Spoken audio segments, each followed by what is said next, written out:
안녕하세요 여러분, 은인캠 은한씨입니다. 저희 지난 시간까지 의욕의 기술이라는 책 같이 보면서 어떻게 하면 내 의욕을 있는 대로 끌어올릴 수 있을까 라는 이야기를 나눴고요. 오늘부터는 새로운 책 한 권 가지고 왔어요. 내가 상상하면 꿈이 현실이 된다. 김세혜 작가님의 책인데요. 김세혜 작가님은 유튜브를 운영하고 계세요. 여러분들께서 지금 유튜브에 검색을 해보시면 굉장히 큰 채널 하나가 나올 거고요. 그 채널을 보시면 정말 날마다 아침마다 열어보셨을 때 굉장히 좋은 메시지를 내가 받았구나. 그 메시지를 내 삶 속에서 한번 실현해보자 라는 것을 반복적으로 실행하셨을 때 삶이 크게 변화되는 경험을 하실 수 있는 그런 굉장히 좋은 내용이 많이 담겨있는 채널을 정말 정성껏 운영을 하고 계세요. 그 작가님의 책인데요. 작가님의 책에 있는 수많은 명언들과 정말 어록들이 있지만 저는 오늘 그 파트들 중에서도 여러분들과 함께 나눌 수 있는 파트 2장 변화시켜야 할 것은 자신뿐이다 라고 하는 이 파트를 가지고 왔어요.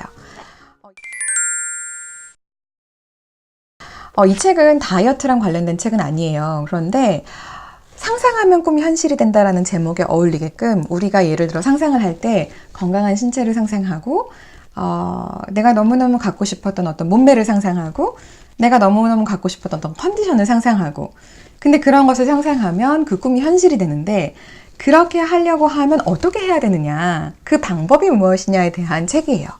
그래서 다이어트든 돈 벌기든 자녀를 양육하는 것이든 내 꿈을 이루는 것이든 여러 가지 영역에서 내가 뭔가를 상상하고 꿈꾸고 그것을 내 것으로 만들어가는 과정에 대한 작가님의 경험, 그 다음에 저희가 존경할 수 있는 인물이라고 할 수 있는 사람들의 경험, 그리고 전 세계적으로 인정받는 피겨들의 경험을 이 책 속에 잘 조화를 이뤄서 저희에게 정말 엑기스를 탁탁탁탁 전달해주는 굉장히 좋은 책입니다.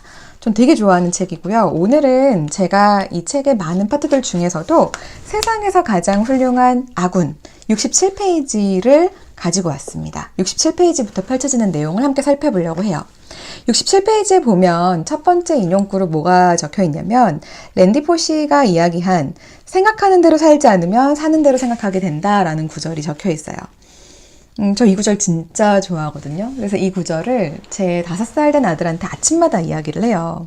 아침에 재아랑 이렇게 씨름을 하거든요. 유치원을 보내려고 씨름을 하는데 본인이 알아요. 유치원을 가야 될 시간이라는 걸 알고 하지만 너무 더 자고 싶은 거죠. 또는 집에서 너무너무 더 놀고 싶은 거예요. 그러면 제가 아들한테 재아야, 네가 지금 가야 되는 거 알고 있지? 너 지금 일어나야 되는 것도 알고 있지? 지금 이빨 닦아야 되는 것도 알고 있고 세수해야 되는 것도 알고 있지. 알고 있고 생각하는 대로 살아야지. 너가 그냥 하고 싶은 대로 그냥 느낌 가는 대로 하고 싶은 대로 그냥 그렇게 되면 그 하고 싶은 대로 생각하고 살게 된다? 라는 이야기를 5살 된 아들한테 막 해요.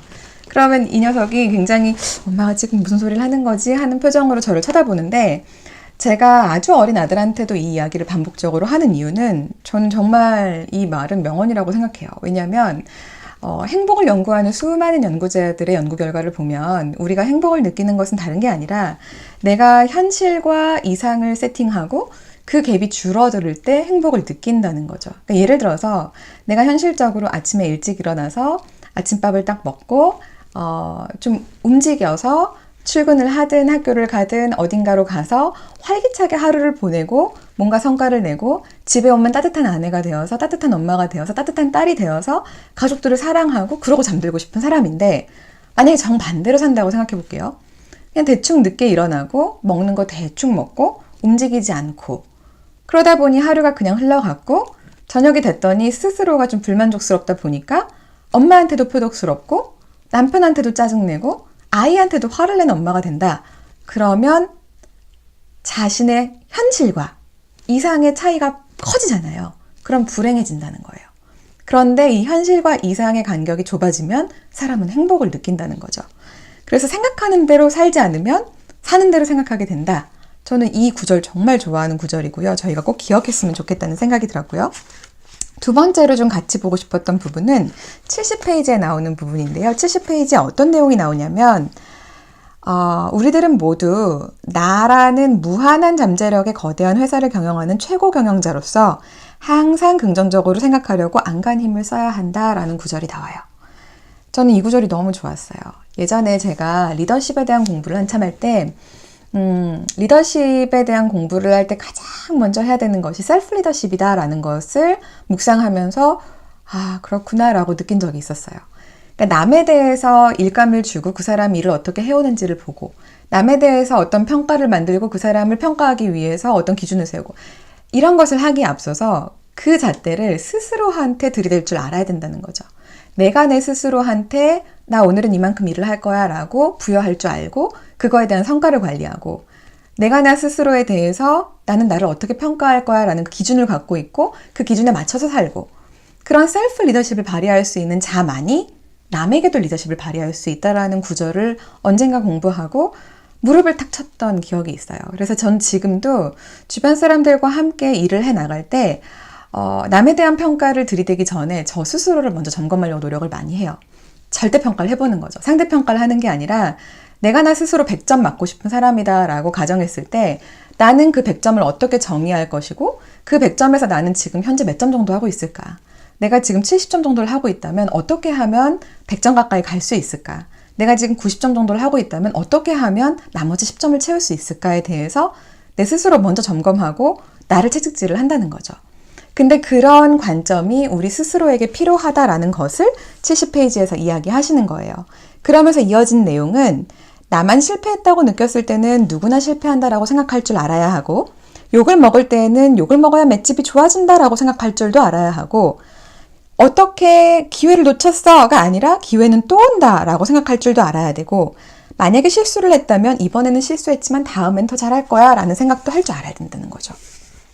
맞아요. 좋은 리더가 된다는 것은 남이 실수를 했을 때 괜찮아, 안심시켜주고 다음번에 잘하면 되잖아 라고 동기부여시켜주고, 그리고 그 사람이 다시 뛸 수 있게 해주는 게 좋은 리더잖아요. 저희는 그런 리더십을 남에게만 발휘할 것이 아니라 나 스스로에게도 발휘할 줄 알아야 된다는 거죠. 우리가 예를 들어 뭔가를 먹다가 더 많이 먹었어요. 또는 먹지 않아야 될 것을 먹었어요. 그럼 자책하죠. 난 또 무너졌어. 나는 정말 쓸모없는 인간이야. 나는 이렇게 의지력이 약해가지고 뭐 아무것도 할 수 없을 것 같아 라고 할 때 사실 듣고 싶은 이야기는 다른 게 아니라 아니야, 할 수 있어. 아니야, 이건 실수일 뿐이야. 아니야, 내일부터 잘하면 되지 뭐 라는 말을 되게 듣고 싶어 한다는 거죠. 마음 한켠에서는. 근데 그 이야기를 남한테 듣지 마시고요. 나 스스로 해줄 줄 알라는 이야기를 하고 있는 거예요.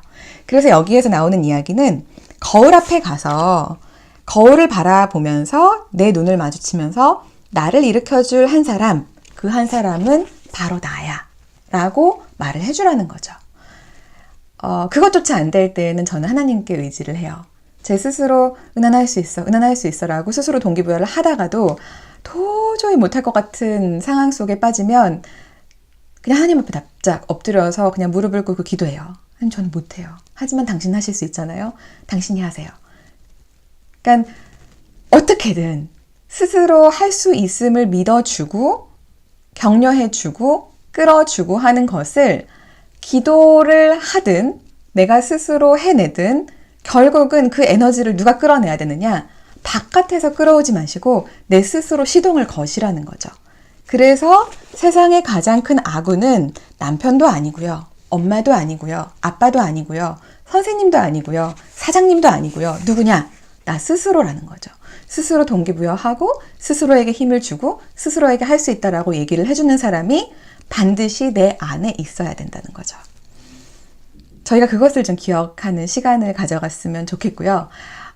이런 마음을 만져주는 방송 너무 좋고 앞으로 계속 해줬으면 좋겠다라는 의견들이 많으셔서 이런 시간들을 좀 많이 가져가려고 해요. 그래서 이번 주에도 제가 이 책을 가지고 이 한 챕터만 다루는 것이 아니라 몇 챕터를 더 다루면서 여러분들과 함께 내 마음을 어떻게 다스려 볼까에 대한 이야기들을 공유하고 서로가 동기부여되고 달려나갈 수 있는 힘을 장전하는 시간 가져갔으면 좋겠습니다. 좋은 하루 되시길 바라고요. 되게 많이 추워졌어요. 막 엄청 쌀쌀해졌고 바람도 세게 불고 영하로 떨어졌더라고요. 옷 따뜻하게 입으시고 감기 조심하시고 행복하게 지내시다가 금요일에 다시 뵙도록 하겠습니다. 감사합니다.